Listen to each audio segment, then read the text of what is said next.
Hi everybody, it's Susie, and I'm here with Hot Topic Tuesday. This Hot Topic Tuesday is VBAC. If you don't already know what a VBAC is, it is a vaginal birth after cesarean section. I just want to start off by saying I'm not a doctor, I'm not a midwife, I'm not anything in the medical field. But however, I did have a successful VBAC. And I feel like it was due to a lot of research and watching a lot of documentaries. I have notes here. I'm sorry, I just want to stay on track. Avoiding a major surgery. So I mean, if you had a choice to pick doing something natural or having to have a surgery for it, which would you choose? Of course, you would choose a natural. The risk of having another surgery would be infections at the incision site. Another risk of having a C-section is blood loss and blood clots. I know when they did a C-section on me, they had to put the little thing around my leg. It was like to keep it like from clotting, so it would squeeze my legs constantly. Because when you have a major surgery like that, you run the chance of blood clots as well. Another thing is a longer stay at the hospital. It's not that big of a difference. I think it's like a day difference. But I don't know, at least with my second and third baby, I wanted to go home and relax in my own house. Longer recovery. That's like the biggest issue for me was the recovery time. I felt like it was a long time and I couldn't even though I was cleared by the doctors to work out and everything, I felt like it still hurt me at 8 months to be doing abdominal exercises, so I had to wait for at least a year before it didn't bother me. There's a faster recovery time with the VBAC. When you do it vaginally, you can be on your feet, you can walk around.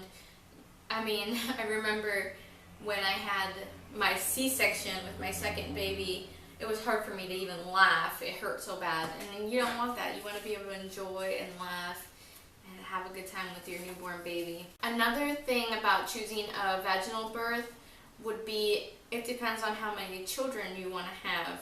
You don't want to keep having C-sections because that increases the chances of infections with every C-section you're having at the incision site.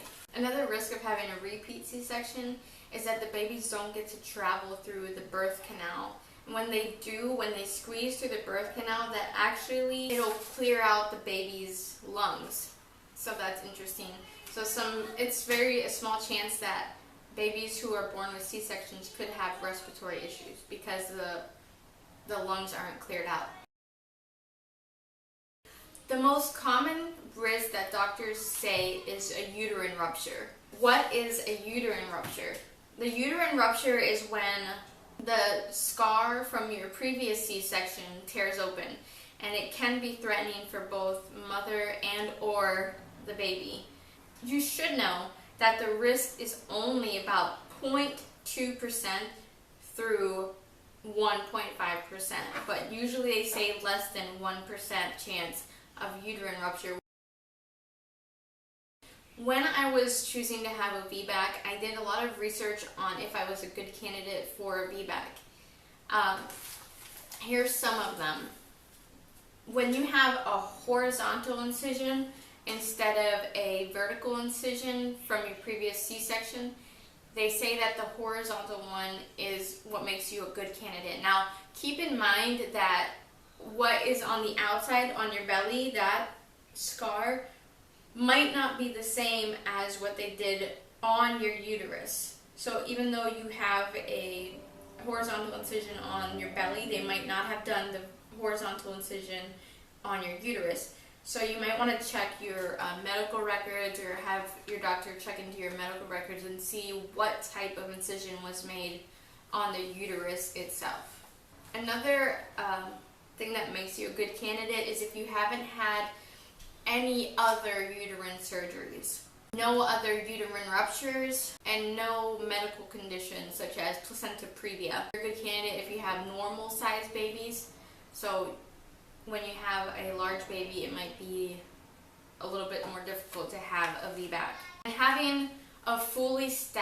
hospital 24/7 that can handle an emergency situation if you needed an emergency C-section.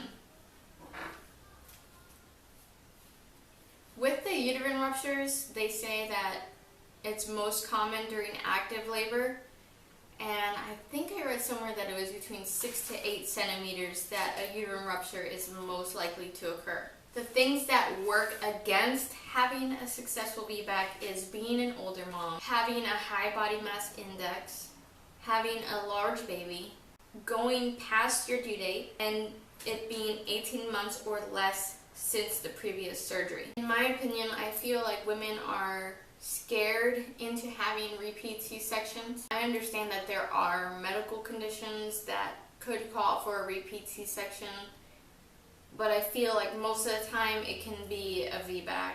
I'm just going to go over my story now. So I hope that my story can encourage mothers who are looking into having a VBAC to choose a VBAC. After having a C-section with my second child, of course I was a bit concerned when I began to think about the delivery of my third child. I began to read about choosing a VBAC. One of the most important things that I read was what makes a good candidate for a VBAC. And it seemed like I fit everything that made a good candidate. My initial visit with my OBGYN didn't go as I planned. When I talked to them on the phone, they said that they could do VBACs. So I was very encouraged, and I had been with this particular hospital for both of my children. The doctor immediately started telling me about the risks involved.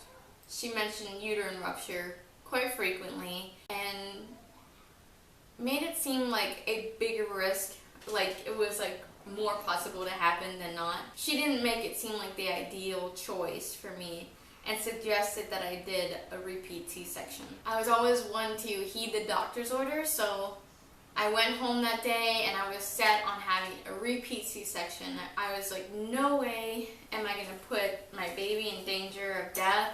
I'm not going to risk that. And then I was on Facebook and I was in a cloth diaper forum, and somehow we got on the topic of our deliveries. Then before I knew it, I was talking to a midwife, and she started talking about how she had a few VBACs, and that piqued my interest, so I private messaged her, and she suggested that I seek out a midwife in my area.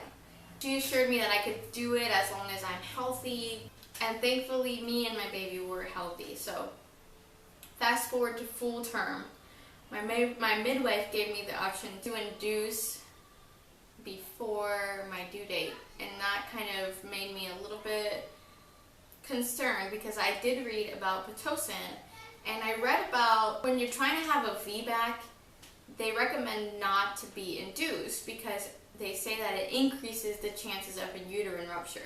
Now, I read a lot of information. I scoured the internet, WebMD, everything that was like good sites to read, and everything said that Pitocin could increase the chances of a uterine rupture when attempting a VBAC. So I didn't see the reason that I needed to be induced. Me and the baby were healthy, it wasn't past my due date, and I said no, I'd rather that labor begin on its own since I was trying to have a VBAC.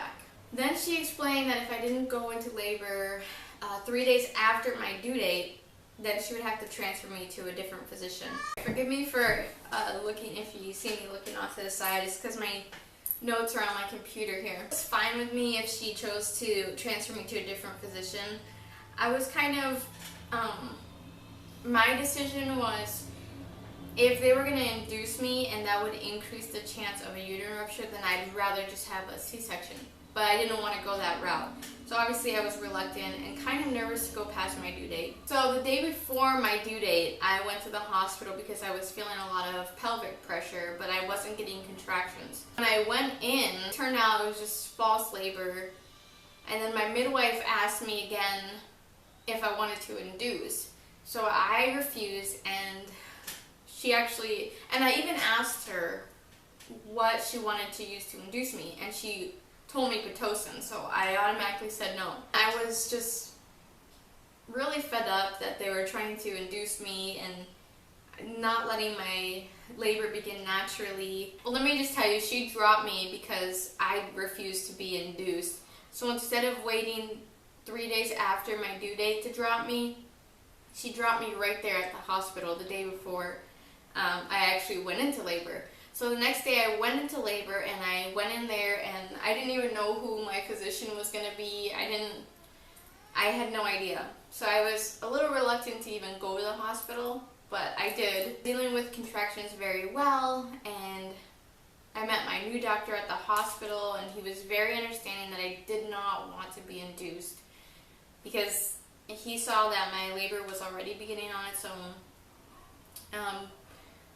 But then again, I didn't need to be induced, so he saw that. And I was 3 centimeters and having regular contractions. My labor was 10 hours, 7 were in the hospital. And I did get the epidural at 7 centimeters, but I think that was just because I was scared of how it would feel when I pushed her out. And it turned out I don't even think that the epidural really kicked in, because I felt every contraction. I felt when I needed to push, I knew exactly, I felt her coming down, everything. I don't want to get into too much details, but I did feel pretty much everything, even with the epidural. So thank God everything went perfectly, and I was able to have a successful VBAC and a healthy baby girl.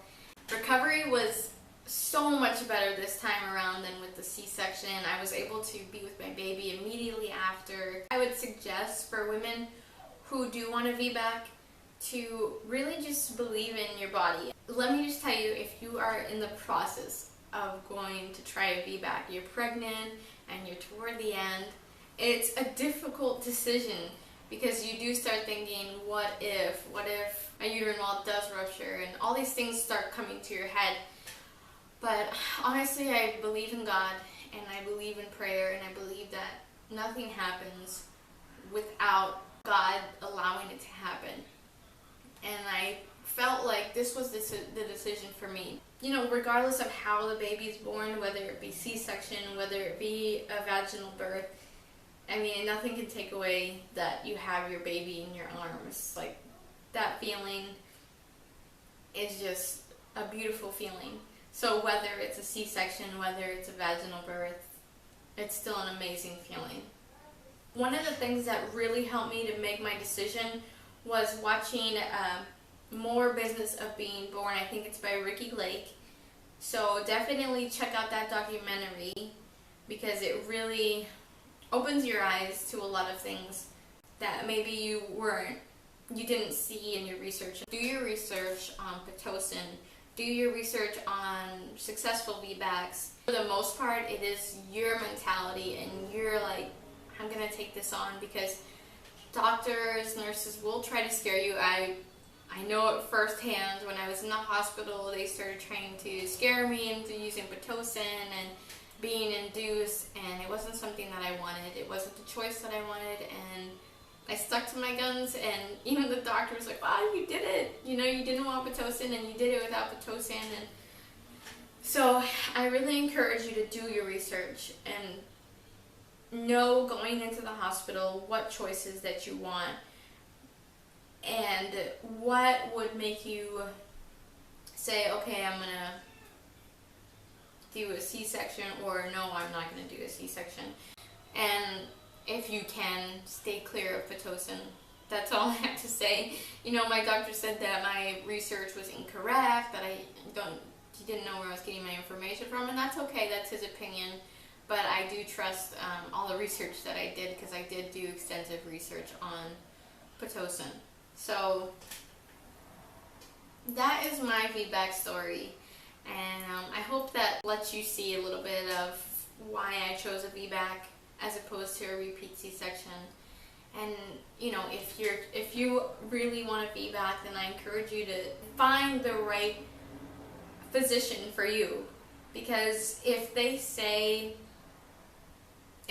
kind of seem like they want you to have a repeat C-section, then I wouldn't go with them, because you want somebody who's going to be very, very supportive. And my midwife, even though she dropped me, I have to say she was very supportive of me throughout the pregnancy, and that made me feel very empowered, and I can do this. this, and my baby's healthy, my body's healthy, and that is what led to me having a successful VBAC. So even though she did drop me, I'm really grateful that she did support me throughout the whole time. Of course, having your family's support helps. My husband was very, very supportive of me. That meant the world to me. Him and my midwife, my son was very supportive of me, and I don't even know how he even thought to say this. One day he put his arm around me and he said, "Mom, I'm going to be so proud of you." And then I said, "Why?" And then he said, "For pushing the baby out." And so I was like, if that's not motivation, I don't know what is. And also, there was a verse. It's Joshua 1:9, and this was the verse that really stuck with me throughout the whole time. The verse says, "Have I not commanded you? Be strong and courageous. Do not be afraid, do not be discouraged, for the Lord your God will be with you wherever you go." And that was the verse that really helped me through this, because I knew that God was with me, and I shouldn't be afraid and I shouldn't be discouraged about it, because no matter what, it's going to work out. God's going to be right there with me. And I want to leave you with that, because that was the one thing that really kept me the whole time, because I felt like I would have a lot of doubts, but that verse just always reminded me of the truth. So I hope you enjoyed my Hot Topic Tuesday. Thumbs up if you liked it and it was helpful to you. Any comments, questions, you can put them down below and I will get back to you about them. Let me know if you have any other suggestions for Hot Topic Tuesdays, and I have a lot of fun answering your questions, so leave any questions if you have them. Alright, bye. Every day you find a new way to open up my eyes. Mercy and grace shine down on my face like sunlight from the sky.